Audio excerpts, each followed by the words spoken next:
अब संघ एक बहुत बड़ा संगठन है, शायद अब उसके 100 साल हो रहे, ये 100वां वर्ष है और दुनिया में इतना बड़ा स्वयंसेवी संगठन कहीं होगा ऐसा मैंने तो नहीं सुना है। करोड़ों लोग उसके साथ जुड़े हुए हैं, लेकिन संघ को समझना इतना सरल नहीं है। संघ के काम को समझने का प्रयास करना चाहिए और संघ स्वयं तो एक पर्पज ऑफ लाइफ जिसको कहे, इसके विषय में आपको एक अच्छी दिशा देता है। दूसरा, देश ही सब कुछ है और जन सेवा ही प्रभु सेवा है।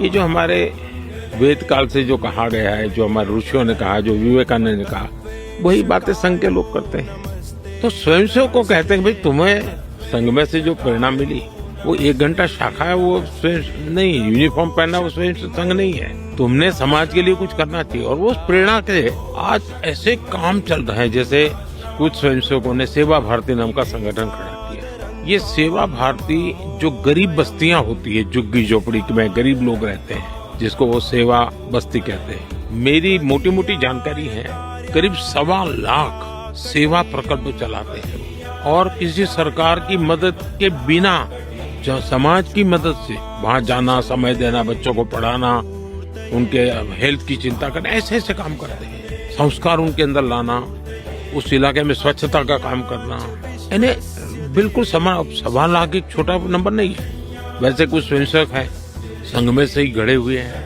वो वनवासी कल्याण आश्रम चलाते हैं और वो जंगलों में आदिवासियों के बीच में रह करके आदिवासियों की सेवा करते। 70,000 से ज्यादा 1 टीचर 1 स्कूल, एकल विद्यालय चलाते हैं। और अमेरिका में भी कुछ लोग हैं जो उनको लिए शायद $10 या $15 का डोनेशन करते हैं इस काम के लिए। और वो कहते हैं कि एक कोका कोला नहीं पीनी है इस महीने, एक कोका कोला मत पियो और उतना पैसा ये एकल विद्यालय को दो। अब 70,000 एकल विद्यालय आदिवासी बच्चों को पढ़ाने के लिए करना। कुछ स्वयंसेवकों ने शिक्षा में क्रांति लाने के लिए विद्या भारती नाम का संगठन करा दिया। करीब 25,000 स्कूल चलते हैं उनके देश में और 30 लाख से छात्र एट अ टाइम होते हैं। और मैं मानता हूँ अब तक करोड़ों विद्यार्थियों को और बहुत ही कम दाम में पढ़ाई हो और संस्कार को भी प्राथमिकता हो, जमीन से जुड़े हुए लोग हो, कुछ न कुछ हुनर सीखे, समाज पर बोझ न बने। यानी जीवन के हर क्षेत्र में वे, चाहे महिला हो, युवा हो, इवन मजदूर, शायद मेंबरशिप के हिसाब से मैं कहूं तो भारतीय मजदूर संघ है, शायद उसके 55,000 के करीब यूनियंस है शायद, और करोड़ों की तादाद में उनके मेंबर्स हैं। शायद दुनिया में इतना बड़ा लेबर यूनियन कुछ नहीं होगा। और सिखा कैसा जाता है, लेफ्टिस्ट लोगों ने मजदूरों की मूवमेंटों को बड़ा बल दिया। लेबर मूवमेंट जो लगे हैं उनका नारा क्या होता है, workers of the world unite, दुनिया के मजदूरों एक हो जाओ, फिर देख लेंगे, ये भाव होता है। ये मजदूर संघ वाले क्या कहते हैं, जो आरएसएस की शाखा से निकले हुए स्वयंसेवक मजदूर संघ चलाते हैं, वो कहते हैं वर्कर्स यूनाइट द वर्ल्ड।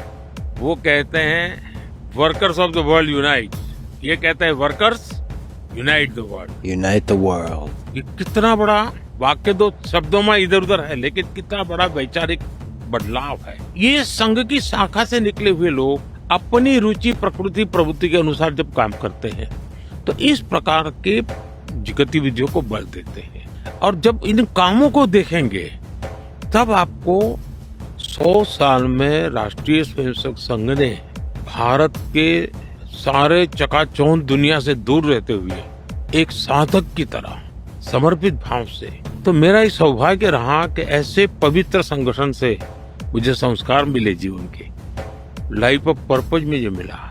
फिर मेरा सौभाग्य रहा कि मैं कुछ पल के लिए, कुछ समय के लिए संतों के बीच चला गया, तो हम मुझे आध्यात्मिक अधिष्ठान मिला, तो शिस्त मिली, लाइफ ऑफ पर्पज मिला, संतों के बाद आध्यात्मिक अधिष्ठान मिला।